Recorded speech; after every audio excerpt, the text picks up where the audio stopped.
Hey everyone, and welcome. Today we're diving into a story that sure is ancient, but it feels like it could have happened yesterday. We're going to break down one of the most intense family reunions ever recorded, a conflict that was 20 years in the making. This is the story of Jacob and Esau. And trust me, it's an absolute masterclass in fear, strategy, and what it really takes to make peace. I mean, it's a question we all have to deal with at some point, right? But for Jacob, it's about to become terrifyingly real. After 2 whole decades on the run, he has no choice but to confront the very brother he cheated and ran away from. The stakes really couldn't be any higher. All right, let's get into it. So, picture this. The story kicks off with just a moment of pure stomach-dropping dread. Jacob looks up, and there, on the horizon, he sees his brother Esau heading right for him. But here's the thing. Esau is not coming alone for a quiet family chat. Yeah, 400 men. Let's just put ourselves in Jacob's sandals for a second. To him, this doesn't look like a welcoming party. To a guy who is convinced his brother wants him dead, this looks like an army. This looks like a war party. And right away, this tells you so much. Jacob's entire strategy is based on the perception of an overwhelming threat.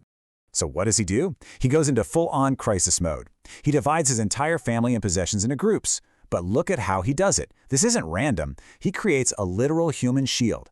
The handmaids and their kids, in his mind, the most expendable, go right up front. Then comes Leah and her children. And who's in the very back, the safest possible position? His favorite wife, Rachel, and their son, Joseph. It's a pretty chilling but totally pragmatic move to protect what he values most. Okay, so after he's arranged his family like chess pieces, Jacob takes his own position, and he doesn't hide behind them. No, he walks out in front of everyone, getting ready to put on a very specific and very deliberate performance. Now, we need to be really clear about what's happening here. This is not just a polite little head nod. Bowing to the ground 7 times, that was the official protocol for how a commoner or a subject would approach a powerful king. This is an act of complete and total submission. Jacob is basically stripping himself of all status, making himself as low as possible to try and neutralize Esau's anger before a single word is even spoken. So the stage is set. Jacob has planned for the absolute worst-case scenario. He's literally laying himself at his brother's feet. The tension is just immense. And what happens next is the moment that makes this entire story so unforgettable. And this is where Jacob's fearful reality just collides with what's actually happening. On one side, you have Jacob going through his whole calculated ritual, the bowing, walking ahead of his family, calling Esau my lord. But Esau, he just shatters the entire script. He doesn't wait, he runs to Jacob. He throws his arms around him, he kisses him. Every single action from Esau is spontaneous, emotional. It shows that while Jacob was preparing for a political showdown, Esau was just ready to see his brother again. And in that moment, all the strategy, all the fear, all the planning, the 20 years of anger and distance, it just dissolves. They just weep. It's this incredibly raw human release. It's the catharsis of 2 brothers who finally, after 2 decades, have found each other again. But you know, that emotional peak isn't the end of it. Not by a long shot. Right after the tears, a really delicate negotiation starts up. And it's all centered on this huge gift of livestock, hundreds of animals, that Jacob had sent on ahead as a kind of peace offering. This back and forth is just fascinating. At first, Esau says no. He's like, brother, I have plenty. You keep what you have. But Jacob insists. And for him, this is absolutely critical. For Jacob, Esau accepting this gift is the official seal on the reconciliation. It turns that emotional hug into a done deal, a formal transaction. It's the proof he needs that he's truly found grace with his brother. And finally, after Jacob really pushes him, Esau takes it. The deal is sealed. Okay, so peace has been made. But now comes the next awkward challenge. How do they actually part ways?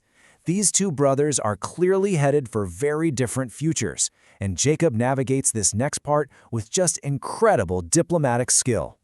So Esau suggests they travel on together, but Jacob politely pushes back, saying, the kids and the flocks move really slow, you go on ahead. He promises to catch up with Esau later at his home in Seir.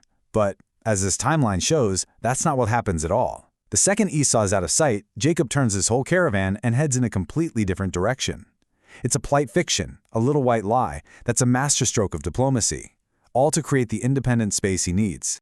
Esau makes one last offer. He says, "Okay, well, at least let me leave some of my men with you as an escort." But Jacob, the master diplomat, deflects again. He says, "What need is there? Just let me find grace in your sight." He's basically saying, "Your acceptance of me is all I need." By doing this, he skillfully avoids being indebted to his brother, or worse, monitored by him. He secures his total autonomy. And with that final, genius move, Jacob is finally, truly free. He has faced down his past, he's navigated this incredibly tense reunion, and he has secured his independence. This whole ordeal, you see, it was about more than just forgiveness. It was about earning the right to build his own future completely on his own terms. And look at what he does immediately with that freedom. These actions are so symbolic. For the first time, Jacob isn't running from something or living on someone else's land. He builds a house, a sign of permanence. He buys a field. He's literally putting down roots. He's not Jacob the wanderer anymore, defined by his beef with his brother. He's becoming the patriarch of his own nation. His final act is maybe the most powerful of all. He builds an altar, and he gives it this specific name. Now remember, Israel is the new name Jacob was given right before this meeting. It means one who strives with God. So by naming the altar God, the God of Israel, he's planting his flag. He's claiming this new land, this new identity, and this fresh start for himself and for everyone who comes after him. The wanderer is finally home. Which leaves us with one last big question. We definitely saw a powerful, emotional moment that looked a whole lot like forgiveness. But we also just watched a masterclass in strategic negotiation and political maneuvering. So what was this ancient reunion really all about? Was it a truly heartfelt reconciliation? Or was it just two powerful guys figuring out a way to coexist without killing each other? The text honestly gives you evidence for both, and it leaves us to wonder,